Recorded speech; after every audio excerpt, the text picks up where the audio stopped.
So Paul gave Titus, I'm going to say Timothy all episode long, I can feel it.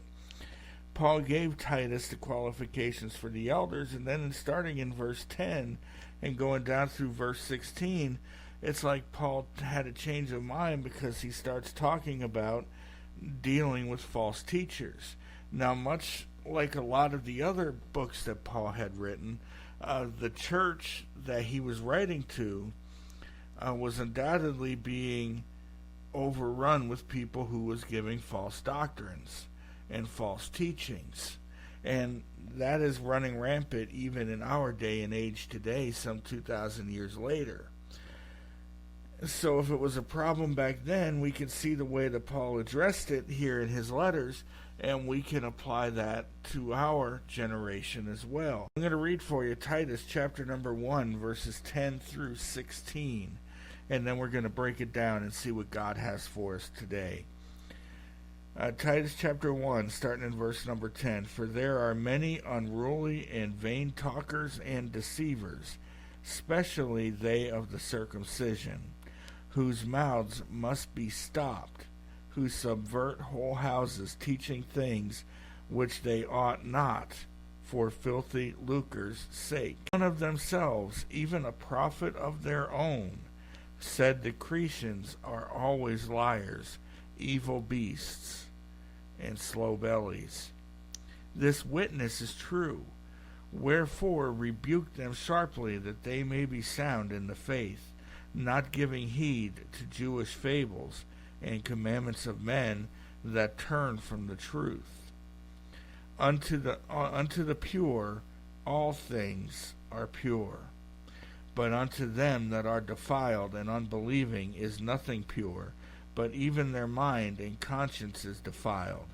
They profess that they know God, but in works they deny him, being abominable and disobedient, and unto every good work reprobate.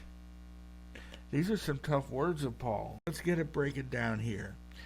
He is talking here in verses 10 and 11 about many false teachers.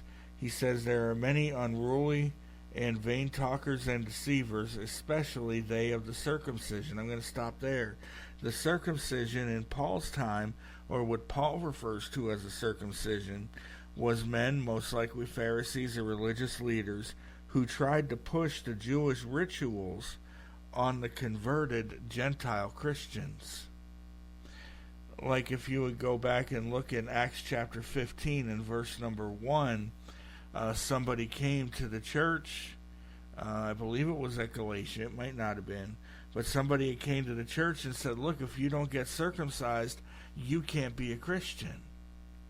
So these people were getting into the churches, they were going into these Gentile churches that Paul was establishing, and they were adding their man-made rituals to the list of what they needed to do to be saved, which was starkly different than what Paul was preaching. Verse number 11 says, whose mouths must be stopped, referring back to those of the circumcision, referring back to those who were unruly and vain talkers and deceivers, who was false teachers. He says their mouths must be stopped. Why do they need to be stopped? He goes on in verse 11, who subvert whole houses, teaching things which they ought not, for filthy lucre's sake. Lucre here in this verse simply means money. Money is the root of all evil. You know, money is argued about all the time, especially in churches. And Paul is saying these people are causing whole houses to stumble and fall because they're believing these false teachers and believing these false doctrines that's being taught, and they're only being taught because these people want money. They're selling out the true gospel of Jesus for the almighty dollar.